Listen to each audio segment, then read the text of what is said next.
मैत्रेय जी ने पराशर जी को पूछा कि प्रभु, आपने आत्मा, जीवन और मृत्यु का परिचय दे दिया। अब आप कृपा करके मुझे ये बतलाइए कि प्रभु, कि ये सब ज्ञानों के होने के बाद भी जीवात्मा इस जाल में कैसे फंस जाता है? सब ज्ञान रखने के बाद, विवेकों को रखने के बाद, पूर्व जन्मों की स्मृतियों को भी ध्यान रखने के बाद वो कैसे इस जाल में फंस जाता है? तो कहने की देखो, इस संदर्भ में हम तुम्हें विष्णु पुराण की आगे की कथा सुनाते हैं। तो उन्होंने क्या प्रश्न किया है कि एक जीवात्मा सब कुछ जान लेने के बाद कि भैया यहाँ आए हो तो यहाँ पे दुख के अलावा कुछ नहीं मिलेगा, सबकी मृत्यु होगी, क्या पाप है क्या पुण्य है, ये सब जान रहे हैं, उसके बाद भी जीव पुनः उस जाल में कैसे फंस जाते हैं, ये उनका प्रश्न है। अब यहाँ पर मैं पराशर जी कह लगे कि देखो राजन, अब आप इस कथा को भावनिष्ठा रूप से सुनिए। एक समय अध्याय संख्या 11 के अंदर में वो विवरण कर रहे हैं। एक समय माता दिति के द्वारा कुछ असुर जो उत्पन्न हुए, तो वो अपने पिता महर्षि कश्यप के पास गए। उन्होंने कहा कि पिताजी, ये हम लोगों के साथ में भेद क्यों है? उन्होंने कहा तुम्हारे साथ किस प्रकार का भेद हो रहा है? तो उन्होंने कहा कि बड़ी माता अदिति के गर्भ से जितने भी हमारे भाई उत्पन्न हैं, उनको स्वर्ग का वास दिया हुआ है और हम लोगों को नरक का ही वास मिलता है। तो उन्होंने कहा कि देखो, जिसका जैसा कर्म उस प्रकार से उसकी गति होती है। जो कर्म कर रहे हो ना, उसी प्रकार से आपकी गति होगी। सदकर्म कीजिए, सदगति होगी, पाप कर्म कीजिए, दुर्गति होगी। अब यहाँ पर उन्होंने कहा कि प्रभु कृपा करके हम लोगों के ऊपर ऐसा कोई अनुग्रह करें, ऐसा कोई कृपा करें जिससे हम लोगों को भी उत्तम गति प्रदान हो। तो उन्होंने कहा कि तुम नारायण का भजन करो। क्या करो? नारायण का भजन करो। ओम नमो नारायण नित्य जाप करो, नित्य भजन करो इसका, ओम नमो नारायण का, जिसके करने से तुम्हारा उद्धार होगा और तुम्हारे अंदर में तुम्हारे भाइयों के ही समान तेज आ जाएगा।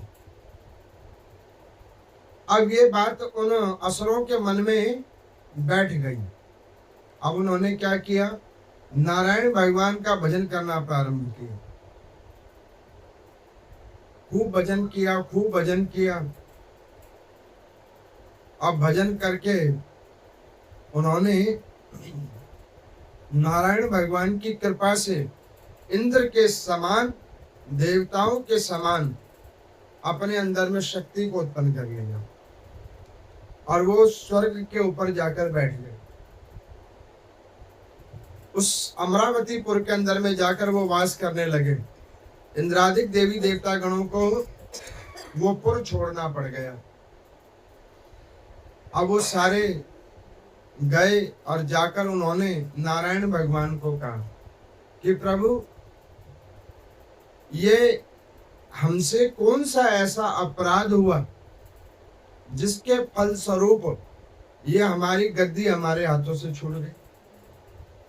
तो यहाँ पर मैं सूची भगवान एक व्याख्यान करते, इसको ध्यान से सुनिए। एक नदी में एक था बगुला। एक बगुला पक्षी होता है। तो उस बगले ने क्या किया? वृद्धावस्था हो गई है, आंखों से कम दिखता है, शिकार करने में अब वो समर्थवान नहीं है। तो उस बगले ने क्या किया कि सोचा कि मैं अपनी जीविका कैसे चलाऊं। भाई शरीर है तो इसको बचा के तो रखना पड़ेगा। तो उसने सोचा कि इसको बचाने का एक तरीका साधु बन जाऊं। क्या बन जाऊं? साधु। अच्छा, आप देखो आजकल घर घर प्रवचन हो रहा है। आप किसी को 2 मिनट रोक दो, पूरी कथा सुना देंगे आपको। आप सोचोगे कि कहीं महात्मा यही तो नहीं है। जहां देखो, अच्छा, ज्ञान इतना हो गया है कि मेमोरी फुल हो गई है, लेकिन प्रयोग एक भी नहीं हो रहा। अब उस बगले ने क्या किया? साधु भेष बना लिया, चंदन टीका लगा लिया, माला पहन ली, बैठ गया तालाब के किनारे। राम भजो राम भजो, अरे भैया राम भजो। अब वो करे भजन, तो वहां पे भोली भाली मछलियां, वो मछलियां गई। उन्होंने कहा कि देखो, पूरे जीवन तो इसने पाप किया, पूरे जीवन इसने पाप किया, और अब देखो बुढ़ापा आ गया है तो राम भजो कर रहा है। मैं आपको कहता हूं, जो कर्म आप करते हुए आए हो वही आपकी स्थिति रहेगी, हाल चेंज नहीं होने वाली। जिसको 40 साल से आप कर रहे हो, क्या वो एकदम से छूट जाएगी? नहीं छूटेगी। अब वो कहे राम भजो, लेकिन दूसरी मछली ने कहा कि क्या पता सुधर गया होगा, क्योंकि सुधरने की कोई आयु थोड़ी ना होती है, अकल आने की कोई आयु थोड़ी ना होती है। अकल तो किसी भी उम्र में आ सकती है, और अकल किसी भी उम्र में जा सकती है। ये जरूरी नहीं है कि भाई जो आयुवान है वो समझदारी होगा। कई ऐसे भी आयुवान है जो बेवकूफ है, और कई ऐसे भी बालक हैं जो आयुवान से भी ज्यादा समझदार है। अब यहाँ पर मैं उन मछलियों ने कहा कि जब ये राम भजो कह ही रहा है तो इसके पास चलो और हम भी कुछ भजे राम। अब वो गए तो उन्होंने कहा कि अरे बाबा, तुम तो पहले तो बड़े बिगड़े हुए थे, अब आप सुधर गए, राम भजो, कंठ में तुलसी माला पहन ली है, टीका लगा लिया है, ये क्यों जाप कर रहे हो? उन्होंने कहा कि मैं क्या बतलाऊं, मैंने इतने जीवन इतना पाप किया, इतना तुम लोगों के ऊपर अत्याचार किया। एक दिन देव योग से मेरे सपने के अंदर यमराज आए। उन्होंने कहा कि ये जो पाप कर्म कर रहा है ना, इसको तुझे बड़ी यातनाएं भोगनी पड़ेंगी। तो मछलियों ने कहा कि सही में आए क्या? उन्होंने कहा बिल्कुल सही में आए। तो अब आपने क्या किया? तो उन्होंने कहा कि अब मैंने मन बना लिया कि मैं राम ही भजन करूंगा। मैं क्या करूंगा? राम भजन। रामचरितमानस में लिखा हुआ है, तुलसीदास जी कहते हैं, बगैर भय के प्रीति नहीं होती। अगर भय ना होना तो आपकी प्रीति नहीं हो सकती। भय होना जरूरी है। और भय किस चीज का है? पाप कर्मों का। उसके जो उत्पन्न, उसका परिणाम है, उसका भय है। उस परिणाम को देखकर अपने आप प्रीति जुड़ जाती है। अब यहाँ पर मैं उसकी इस स्थिति को देखकर बगला ने कहा कि देखो, मैंने अब मन बना लिया है, जब से यमराज के दर्शन किए हैं तब से मेरे मन में एक भाव आ गया कि मैं राम भजन करूंगा और कुछ नहीं करूंगा। जो मैंने पीछे पाप कर्म किए उससे मैं विमुक्ति के लिए उपाय करूंगा, मैं राम का भजन करूंगा। एक दिन हुआ, 2 दिन हुआ, चौथे दिन लोगों ने, उस मछलियों ने सोचा कि भाई ये सही कह रहा है। तो एक दिन वो राम भजन करते करते रोने लग गए। तो वो रोता हुआ देखकर उन मछलियों ने पूछा क्या हो गया? तो उन्होंने कहा कि मैं क्या बताऊं, जब से मैं राम भजन करने लग गया, एक दिन पहले तो मेरे स्वप्न में यमराज आए थे, और देखो कल रात को मेरे स्वप्न में धर्मराज आए थे। तो उन्होंने कहा धर्मराज, तो कह रहे हाँ धर्मराज। तो उन्होंने कहा क्या कहा उन्होंने आपको? उन्होंने कहा कि देख, जिस तालाब के किनारे तू बैठता है ना, जहां बैठ के राम भजन करता है, वो तालाब सूखने वाला है। और अब तेरी जो अवस्था है, इस अवस्था में अगर तुझे मुक्त होना है तो उसके अंदर में जितनी मछलियां हैं उनको उस तालाब से निकाल, दूसरे तालाब में छोड़िया, ताकि उनके प्राणों को बचाएगा और तू बच जाएगा। अब उसने क्या किया, ये कहा, सब लोगों में होने लगा, अरे गर्मी पड़ रही है, पानी कम हो रहा है। आज समाज की यही स्थिति है, होता कुछ है, बताया कुछ जाता है, और दिखता तो और भी विपरीत है। अब उन्होंने कहा कि ये बिल्कुल ठीक कह रहे हैं, ये तो इतना कंठी माला पहन के जहां तहां सर्वत्र नाम जाप कर रहे हैं, ये असत्य नहीं बोल सकते, बिल्कुल सत्य बोल रहे हैं। देखो ना इनको, इन्होंने टीका चंदन सब कुछ लगा रखा है, ये कोई असत्य थोड़ी ना बोल सकते हैं, शास्त्रों का इतना ज्ञान दे रहे हैं। एक ने कहा कि मैं तो इनके साथ जाऊंगी, अपने प्राण बचाऊंगी। बस एक की कहने की देरी थी, सारी तैयार। यही तो भेड़ चाल है, और क्या है भेड़ चाल? यही है भेड़ चाल। एक ने माचिस चढ़ाई और देखो माचिस की संख्या बढ़ गई, सबको रातों रात अमीर होना है। और ये नहीं जानते कि ऐसे कोई अमीर नहीं होएगा, ये उपाय टोटके करने वालों का कभी कल्याण नहीं होगा। जिससे कल्याण होगा वो कोई करता नहीं, और जिससे कुछ नहीं होगा वो सब करे जा रहे हैं। और उसके बाद क्या हो रहा है, पुनः दुखी हुए जा रहे हैं। अब उस बगले का काम बन गया, 4 दिन का प्रवचन, 5वें दिन से काम शुरू। रोज 2-4 मछलियों को ले जाए, दूर ले जाए, मार के खाए, काम बन गया।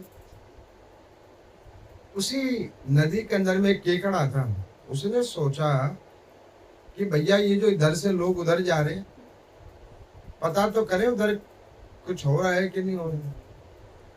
उस केकड़े ने बोला कि प्रभु जी हमें भी ले चलो, हम भी जल में क्या करेंगे जब इधर कुछ बचेगा ही नहीं, आप हमें ले चलो।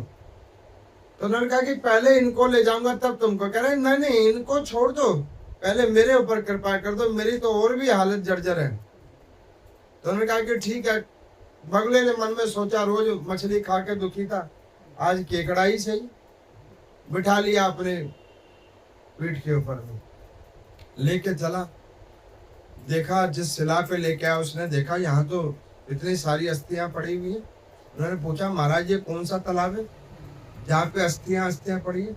उन्होंने कहा ये सब तो मत पूछो, इस संसार में देखो तो सही, हर जगह मृत्यु बट रही है, वही मृत्यु का ये रूप है। तो उन्होंने कहा कि अच्छा वो तो ठीक है, लेकिन तालाब किधर है? उन्होंने कहा तालाब मेरा पेट है, और उस पेट के लिए ही तो मैं ये कर रहा हूँ। उसको सब समझ में आ गया। उसने क्या किया, उस बगले की वहीं से कंठ पकड़ी और अपने हाथों से उसका प्राण विसर्जन कर दिया। जैसे तैसे करके तालाब में आया, कहा कि अरे सुनो, राम भजो तो सत्य है, राम भजो तो सत्य है, लेकिन राम भजो तो विवेक से भजो, भेड़ चाल में मत फंसो। सूर्य जी भगवान कहते हैं कि ध्यान से सुनो। ये बगुला यही आज की डेट में जो नए व्यासकर्ता बन रहे हैं, अपना निज ज्ञान दे रहे हैं, शास्त्रों से परे होकर ज्ञान दे रहे हैं। कोई भगवान बन जाता है, कोई कुमारी बन जाती है, कोई कुछ बन जाते हैं, अपना ज्ञान दे रहे हैं। अरे अपना ज्ञान कैसे दे रहे हो तुम? अपना ज्ञान देने का तुम्हें अधिकार है क्या? नहीं। अब आपको मैं कौन सा ज्ञान दे रहा हूं? पुराण का। इसीलिए कि मैं आपको क्या बताता हूं, इतनी अध्याय संख्या से ये कथा है। कोई पुस्तक उठाए खोल के पढ़ सकता है। अब कोई अपना ही निज ज्ञान देने लग जाए, ये तो गलत बात है ना। और ज्ञान का भी एक भगवान का अवतार है, ज्ञान रूप। और ज्ञान अवतार भगवान की भी हम मर्यादा अगर खराब करें तो हम कैसे सनातनी हैं? अब ये इंद्रादिक देवी देवतागण गए, उन्होंने जाकर जब कहा नारायण भगवान को, तो नारायण भगवान ने कहा चिंतित मत हो, वो कुछ दिन के लिए साधु बने हैं, और वो कुछ दिन के लिए जो साधु बने हैं ना, ये थोड़ी दिन में उनके साधुपना खत्म हो जाएगा। अब इस बात को बड़ी सावधानी से सुनो। अभी कुछ दिनों से हमारी प्रीति एकदम से उठ गई है, फोन पे देख रहे हैं, जगह जगह कथाएं हो रही है, अधिक मास है, दान भी करना है, ये भी करना है। अधिक मास गया, बात खत्म, वो बगले वाली स्थिति वापस आ गई। उसके बाद कौन कहाँ किसको मिलता है? सब उसी के अधीन। भगवान ने कहा कि तुम घबराओ नहीं, ये जो हो रहा है ना, इसमें कोई चिंता का विषय नहीं है। इन्होंने अभी अपने पिता से ज्ञान लिया है और मेरा भजन किया है, उसके फलस्वरूप इसे तुम्हारी गद्दी मिली है, लेकिन ये स्थिर गद्दी नहीं है। सूत जी भगवान कहते हैं कि देखो राजन, ये संसार में सुख कभी भी स्थिर नहीं है, दुख सदैव है, लेकिन सुख स्थिर नहीं है, ये आती और जाती रहती है। ये एक ऐसा सुखद सपना है जो बीच बीच में तुम्हारे दिल को इस भाव से जोड़कर चली जाती है कि तुम चिंता मत करो, मैं आऊंगी घूम के, मैं आऊंगी घूम के। और दुख उधर खड़ा कह रहे कि अरे इसके ऊपर विश्वास मत करो, ये आएगी और चली जाएगी, लेकिन मैं इधर ही खड़ा रहूंगा। अब देखो ये सत्य है कि नहीं? आप लोगों को पता है कि नहीं कि सुख सदैव नहीं रहेगा, लेकिन दुख कहीं छोड़ेगा नहीं, वो साथ ही रहेगा, कभी किसी रूप में, कभी किसी रूप में। तो उन्होंने कहा कि देखो तुम चिंता मत करो, अभी मैं इसका, इन लोगों का रूप तुम्हें अभी दिखा देता हूं। भगवान ने अपने शरीर से एक पुरुष को प्रकट किया। अब उस पुरुष के क्या था? शरीर तो एक था, मुंह दो थे। क्या था? शरीर एक और मुंह दो। उसका नाम रख दिया भगवान ने माया मोह। क्या रख दिया? माया और मोह। 13वें अध्याय के प्रथम भाग में है माया और मोह। अब वो माया मोह नाम वाला पुरुष आया। अब उस पुरुष ने उनके ऊपर में खेल शुरू किया। उन्होंने कहा वाह वाह, अरे आप लोगों के ऊपर भगवान की बड़ी कृपा हुई है, स्वर्ग की गद्दी ले ली, कितना भजन किया आपने। अगर कोई आपका ऐसे बार बार आपको ऐसे कोई कहे अरे आप तो बड़ा पूजा करते हो, बहुत भजन करते हो, समझ लेना ये कहीं ना कहीं कुछ गड़बड़ी हो रही है। इसीलिए के भोजन गोपनीय, भजन गोपनीय और सिमरन भी गोपनीय होना चाहिए। इसका प्रदर्शन नहीं होना चाहिए, दिखा नहीं और बटा नहीं। मैं इसीलिए के कहता हूं ना, पार्क में माला जाप नहीं करना चाहिए। आप क्या भजन करोगे, कितना करोगे, उससे ज्यादा तो बढ़ ही जाएगा, और ज्यादा बढ़ जाएगा तो अपने वाला पहले वाला भी बढ़ जाएगा। देखते नहीं हो, जहाँ पे अन्न क्षेत्र लगा होता है, या तो बांटने वाले के पास बहुत बच जाता है, या तो ऐसा भी होता है कि उसका अपना भी उसी में चला जाता है। होता है कि नहीं होता है? भगवान के ने एक पुरुष को प्रकट किया, माया और मुंह। शरीर एक है, मुंह दो है। अब उसने क्या किया कि एक साधु वेश बना लिया। अब वो गए, उन्होंने बोला अरे देखो आप लोगों ने कितना भगवान का भजन किया, भगवान ने कृपा की, ये राज्य मिल गया।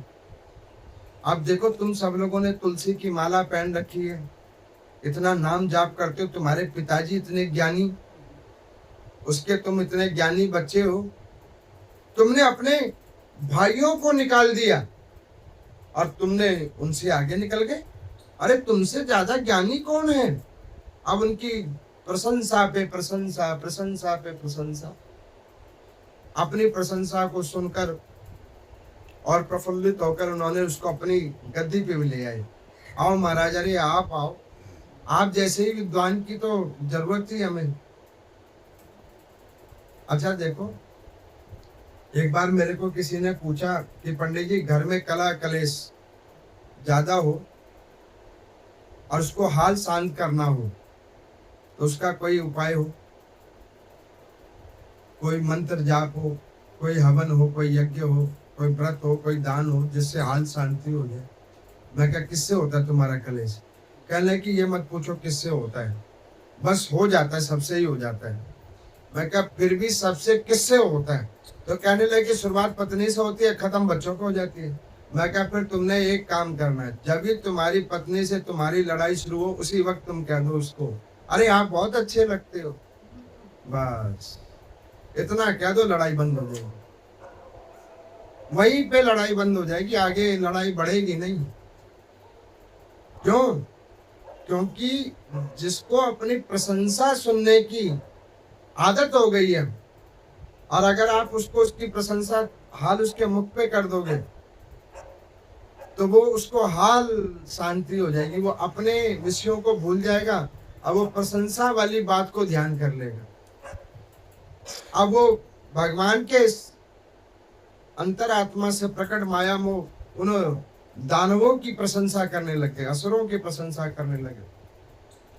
प्रशंसा करते करते उन्होंने कहा कि देखो, अब तुमने इतनी बड़ी उपलब्धि को प्राप्त किया है, अब इसको स्थिर बनाओ। और स्थिर कैसे बनेगा? तो स्थिर भगवान के भजन करने से बनेगा। लेकिन एक चीज बताएं, इस गद्दी के ऊपर बैठे हो तो एक बार गद्दी को देखो तो सही, इसका भोग उपभोग क्या है। जब से आए हो तब से तो तुम माला जाप ही कर रहे हो, वैसे तो देखो सब कुछ में नारायण भगवान है, लेकिन यहाँ पे एक बार देखो तो सही कहाँ क्या है। उसने कहा कि ये ठीक है, और ये बात सत्य है, इस संसार में सब कुछ नारायण भगवान में है। जो आप देख रहे हो ना, जीवित निर्जीवित, ये सब में नारायण भगवान है। मैंने नरसिंह अवतार में बतलाया था ना, प्रहलाद जी से पूछा कहाँ है भगवान, तो उन्होंने कहा सारे में है भगवान, जिधर दृष्टि जाए उधर ही भगवान, सब में भगवान। अब वो माया मोह इतना क्या क्या चले गए। अब ये डिस्कशन उन्होंने अपनी धर्मपत्नियों से किया, तो उनकी धर्मपत्नी ने कहा कि देखो, रोज तो भजन करते ही हो, स्वर्ग मिला है, अगर इसको भी नहीं भोगा तो क्या भोगा, एक बार देखो तो सही क्या है। तो उन्होंने कहा कि नाना, पिताजी ने कहा था कि संसार में सब कुछ है, लेकिन इसमें जुड़ना नहीं कहीं, इसमें फंसना नहीं कहीं।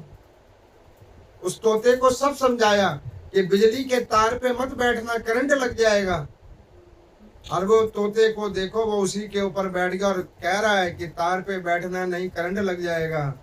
और करंट लगा नहीं और तोता मरा नहीं। वो हालात हो गई उन असुरों की। वो स्वर्ग के अंदर में गए विचरण करने के लिए, विचरण करते करते सारी जगहों को देखा, देखते देखते सोम रस के पास आ गए। ये जीव ने ही फंसा रखा है, खाने के पीछे बर्बाद है। ये रस ने फंसा रखा है। ये रस लेने की जो इच्छा है, ये आदमी को मार देती है। आप ये देखो, रात दिन सुबह शाम भाग दौड़ हो रही है, किसके लिए? रस की प्राप्ति के लिए। और मजे की बात देखो, रस कहीं नहीं मिल रहा, कहीं नहीं मिल रहा। अच्छा, आप एक चीज को ध्यान करो कि आप संसार को भोग रहे हो या संसार आपको भोग रहा है।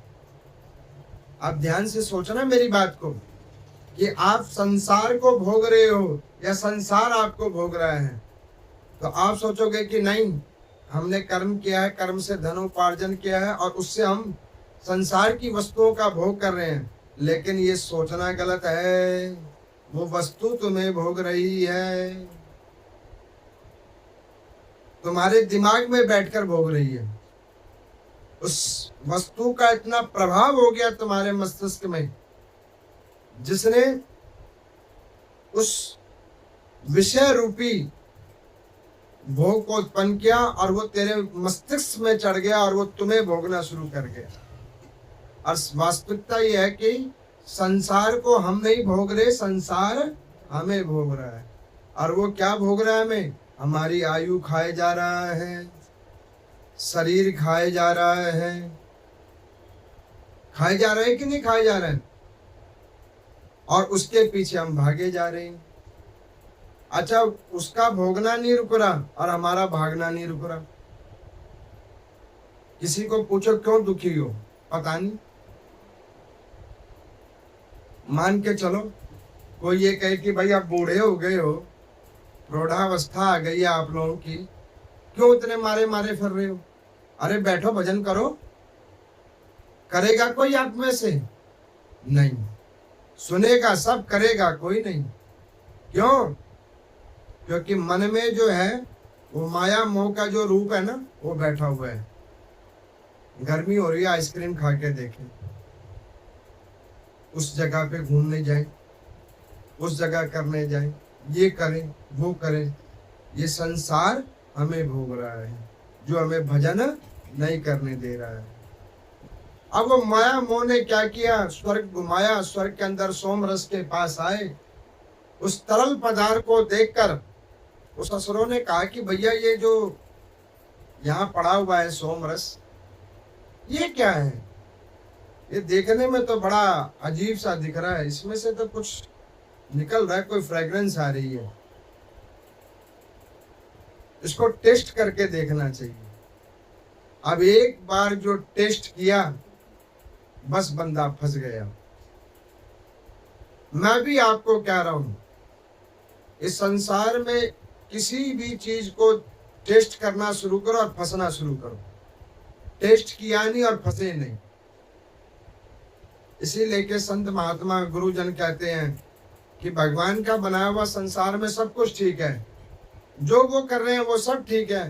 हे नाथ, इतनी कृपा करो कि इसमें से हमें बाहर निकाल दो, हमें बाहर निकाल दो। जो हो रहा है सब ठीक है, इसको भोगने की जिज्ञासा हमारे मन में ना हो, इससे बाहर निकलने की जिज्ञासा हमारे मन में हो। अब उन्होंने वो सोम रस का पान किया, एक ने किया, दूसरे ने किया और लग गई भीड़। पहले पुरुषों ने किया, फिर नारियों ने भी करना प्रारंभ कर दिया। सबकी बुद्धि भ्रष्ट हो गई और बुद्धि भ्रष्ट हुई, लड़ाई शुरू हो गई। और ऐसी लड़ाई शुरू हुई कि आपस ही में लड़ जड़ के मरने लगे, आपस में ही। भगवान ने इंद्र को कहा तो घबरा मत, तेरी गद्दी ये खुद ही दे देंगे, जब ये खुद बचेंगे नहीं तो अपने आप ही दे देंगे। तो उन्होंने कहा कि प्रभु लड़ाई होगी। कह रहे ना ना ना, लड़ाई नहीं करना, चुप करके देखो और हरि का भजन करो, अपने आप तुम्हारे काम हो जाएंगे। और हुआ वही। आप देखो अपने आप दिन बीता जा रहा है कि नहीं बीता जा रहा है।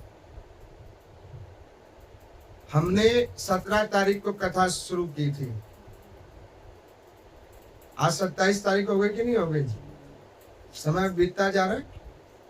सुबह से दोपहर, दोपहर से शाम, शाम से हो गई रात, दिन बीता जा रहा है। और देखो कुछ करना पड़ रहा है, अपने आप बीता जा रहा है। उसी प्रकार से ये संसार एक माया मोह का जाल है, इसमें एक बार प्रवेश कर लो, बाकी तो अपने आप ही होता चला जाएगा। अब यहाँ पर में कोई पूछे कि इसके अंदर में तो आना पड़ेगा क्योंकि भगवान से ही प्रकट हुआ है, फिर हम इसमें बचे कैसे? एक किनारे बैठ जाओ, एक किनारे, धर्म का आश्रय, नाम का आश्रय एक जगह लेकर बैठ जाओ तो ज्यादा भाग दौड़ नहीं करना पड़ेगा, किसी चीज के लिए नहीं भागना पड़ेगा।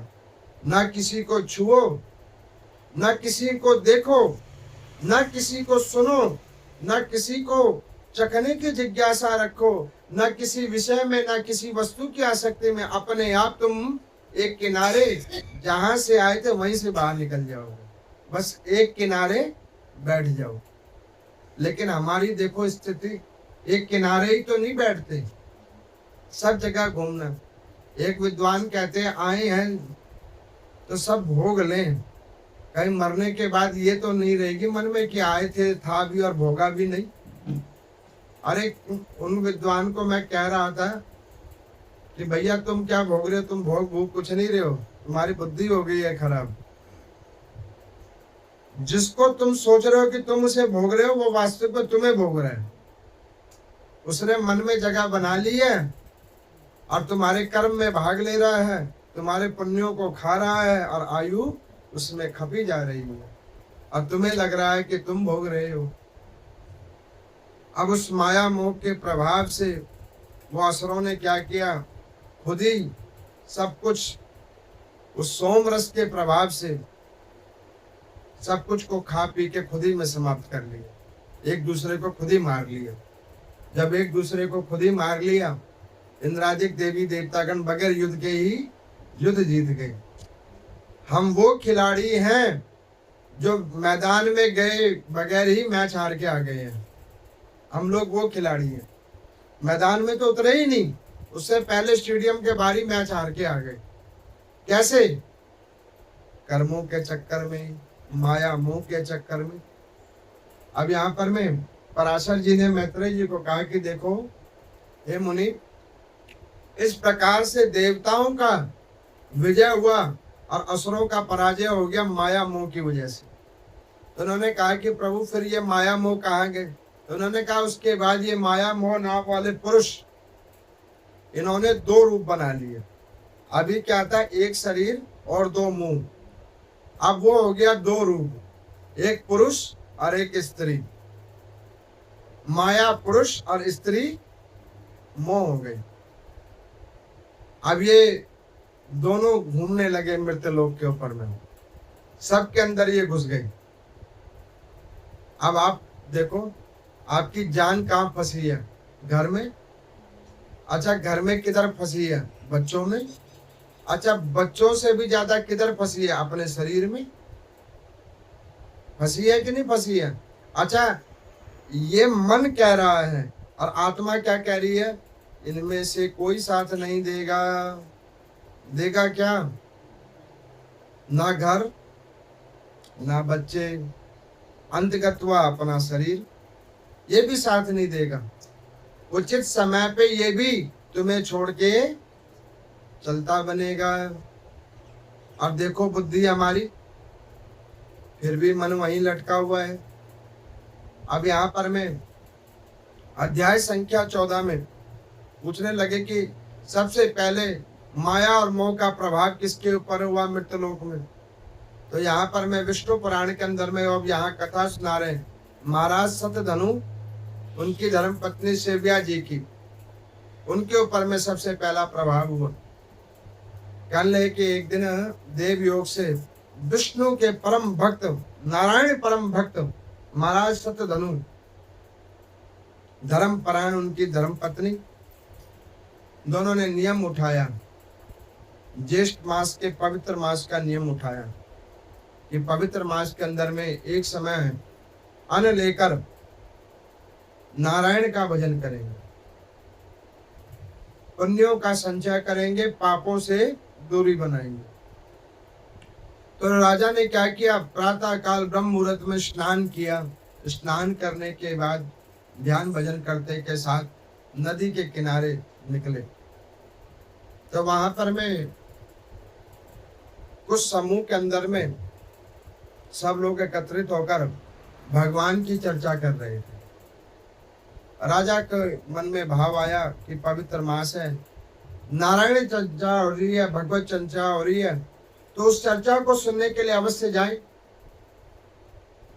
अब उस जिज्ञासा से राजा निकले।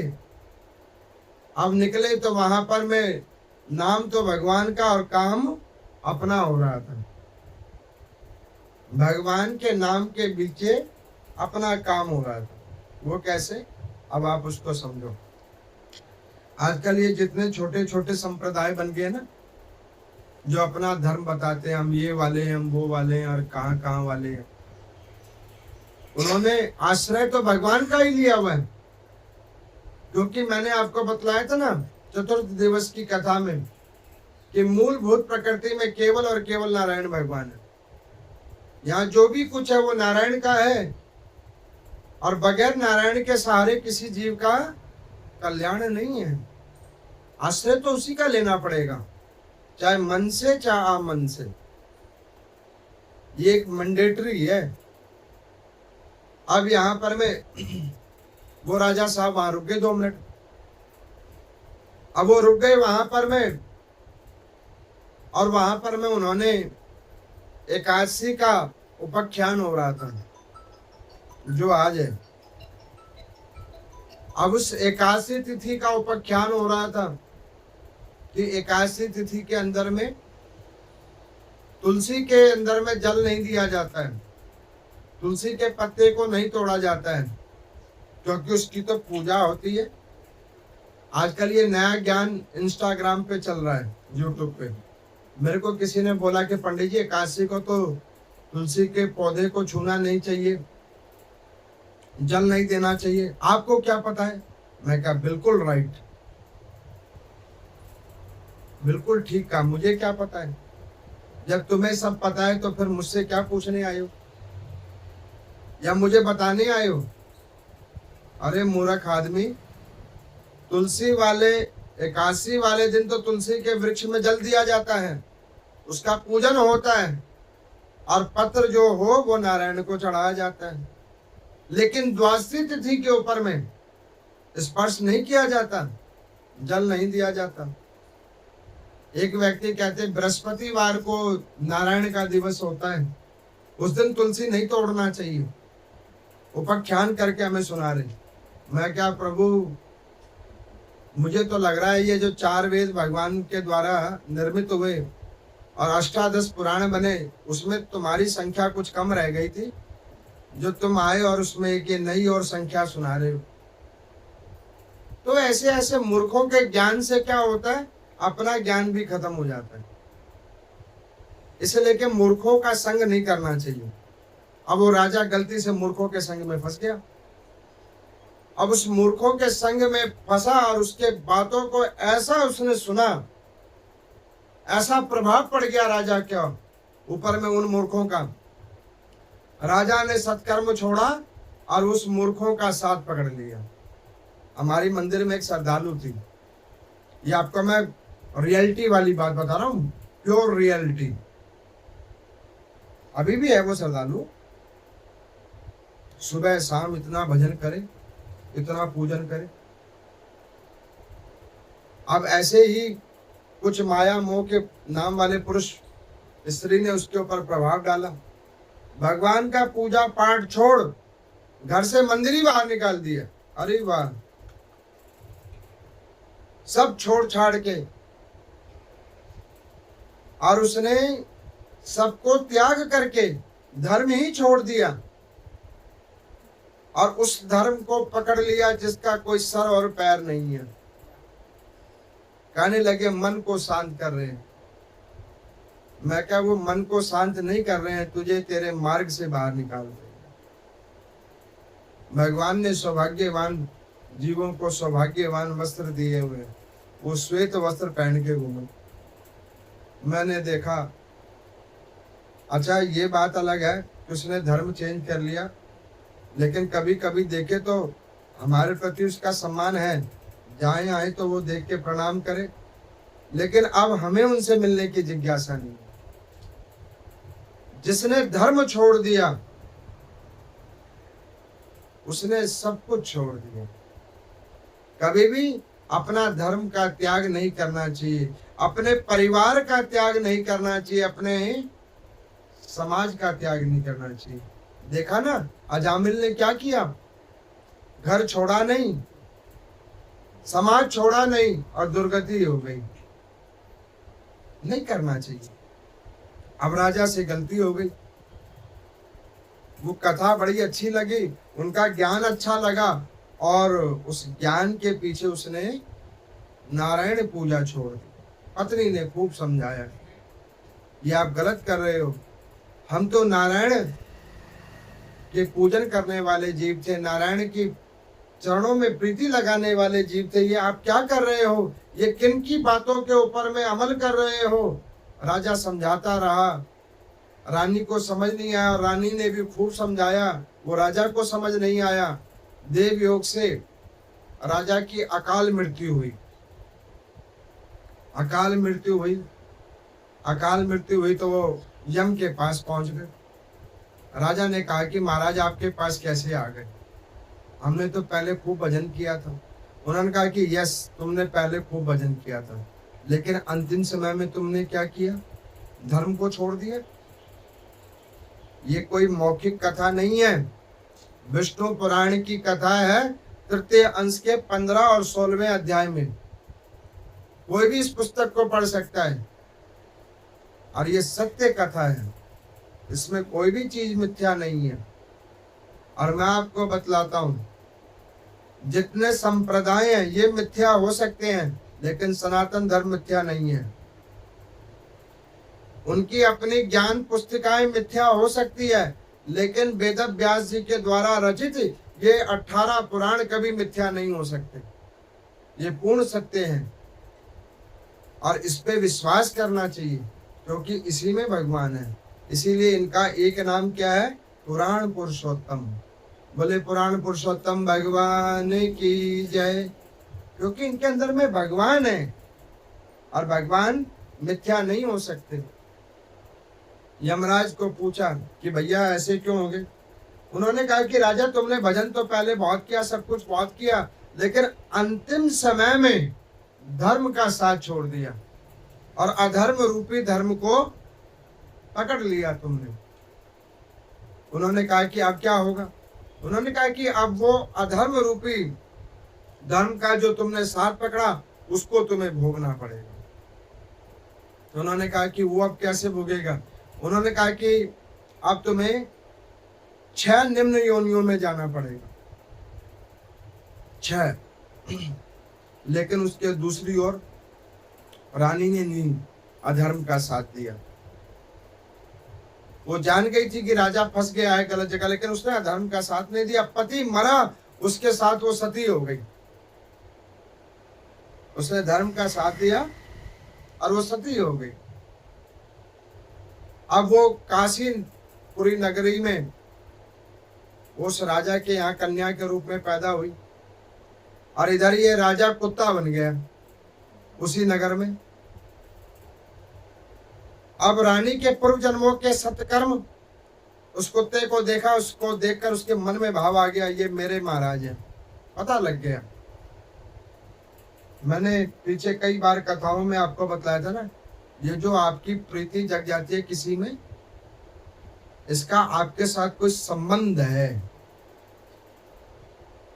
बगैर संबंध के तो कोई किसी से प्रेम ही नहीं करता।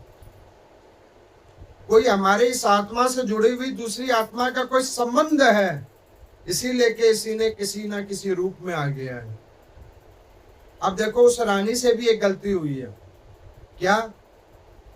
उसने अपने मन से अपने पति को 7 जन्मों की मांगने की कामना कर ली है, यही मुझे 7 जन्मों तक मिले। एक जगह पे कहीं पे ऐसे ही हाथ से वार्ता हो रही थी, तो वहां पे किसी ने पूछा कि किसी महिला को कि आपको क्या चाहिए? तो उन्होंने कहा कि ऐसा पति मुझे 7 जन्मों तक मिले। तो उन्होंने कहा कि आपके पति आए हैं? कह रहे हाँ वो आए।